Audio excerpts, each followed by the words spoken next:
This is God's own country, the most beautiful place in India.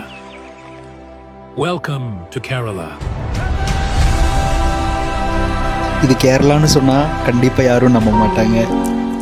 Guys, Varkala வந்தீங்கன்னா கண்டிப்பாக இந்த மாதிரி ஸ்போர்ட் அட்வென்ச்சர்ஸ் எதுவுமே மிஸ் பண்ணிடாதீங்க. எல்லாமே வேறு லெவலில் இருந்துச்சு. அதுவும் மெயினாக இந்த பேராகிளைடிங் வந்து ரீச் ஆன உடனேயுமே கண்டிப்பாக ஒரு நல்ல ஒரு ரூமை பாருங்கள். 1000 பட்ஜெட்டுக்குள்ளே நிறைய ரூம்ஸ் இருக்கும். 1000க்குள்ளே தான் எடுத்தோம். இதோட லொக்கேஷன் நான் இங்கே ஷேர் பண்ணியிருக்கேன், ஸ்க்ரீனில் பார்த்துக்கோங்க.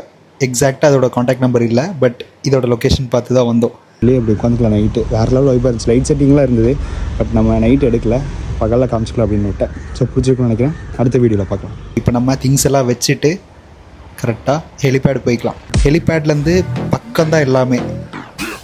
இந்த பேராகிளைடிங் இது எல்லாமே நியர்பை தான். சூப்பராக என்ஜாய் பண்ணலாம் கைஸ். வேறு லெவலில் இருந்துச்சு. நம்ம போன ட்ரிப்பே வருது, அந்த அளவுக்கு இருந்தது. இந்த பேராகிளைடிங் வந்து கிளைமேட் பேஸ் பண்ணி தான் அலோவ் பண்ணுவாங்க. ஸோ கிளைமேட் எப்படி இருக்கோ அதுக்கு அந்த மாதிரி தான் விடுவாங்க. இப்போ டைம் கரெக்டாக 8 o'clock ஆச்சு. ஒரு சன்பாத் எடுத்தால் நல்லாயிருக்கும். ஸோ இன்றைக்கி சன்பாத் எடுக்க போகிறோம். இப்போ நம்ம கீழே இறங்கி போய் அந்த இடத்துல நின்று சன்பாத் எடுக்க போகிறோம். இன்றைக்கி சூப்பராக இருக்க போகுது.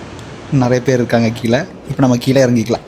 இதில் இறங்குறப்ப பார்த்து இறங்கிக்கோங்க, மண் இருந்துச்சு, வழுக்கும். அப்படி நம்ம கீழே இறங்கி போய் இது டக்குன்னு பார்க்கும்போது கோவாங்கிற ஒரு ஃபீல் வந்துச்சு எனக்கு. பட் இது கோவா இல்லை, வர்க்லா. வேறு லெவலில் இருக்குது கைஸ். அங்கே தான் போய் சன்பாத் எடுக்க போகிறோம். அங்கே தான் கொஞ்சம் கூலிங்காக இருக்குது. இந்த மலைக்கு கீழே நல்லா கூலிங்காக இருந்துச்சு. அதுக்கு அப்படியே ஆப்போசிட்டில் நல்லா வெயில் ரிஃப்ளெக்ட் ஆகிறனால ஸோ நம்ம அடுத்து வானத்தை இப்படி வேடிக்கை பார்க்குறதுக்கு என்ன ஒரு சுகமப்பா, வேறு லெவல். இப்போ கரெக்டாக ஈவினிங் மேலே இந்த சைடில் ஃபுல்லாக பார், கெஃபே, ரெஸ்டாரண்ட்டுன்னு நிறையா இருந்துச்சு. இதை பார்க்க இங்கே நிறையா ஃபாரினர்ஸும் வருவாங்க. சூப்பராக இருந்தது பார்க்குறக்கு.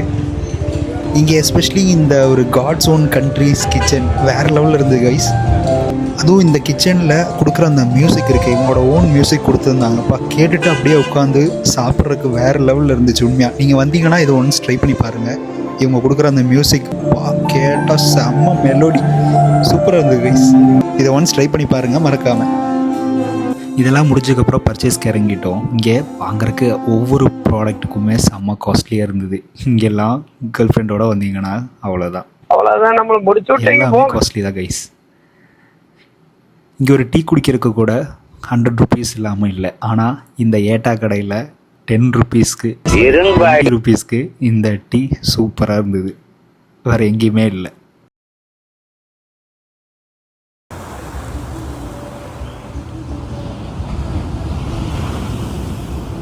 இதெல்லாம் முடிஞ்சதுக்கப்புறம் நேராக பீச்சுக்கு வந்து உட்காந்தோம். நைட்டு இந்த பீச்சில் வந்து உட்கார்றதுக்கு சூப்பராக இருந்தது கைஸ். பர்ச்சேஸ்லாம் முடிச்சு கேஃபேலாம் போய் சாப்பிட்டு அப்படியே நைட்டு வந்து அந்த பீச்சில் அப்படியே உட்காந்தோம் கொஞ்சம் நேரம். அப்படியே கடல்லையும் பார்த்து அப்படியே உட்கார்றதுக்கு சூப்பராக இருந்தது கைஸ். நீங்கள் வேணால் வர்க்லா வந்தீங்கன்னா கண்டிப்பாக இதெல்லாம் மிஸ் பண்ணிடாதீங்க.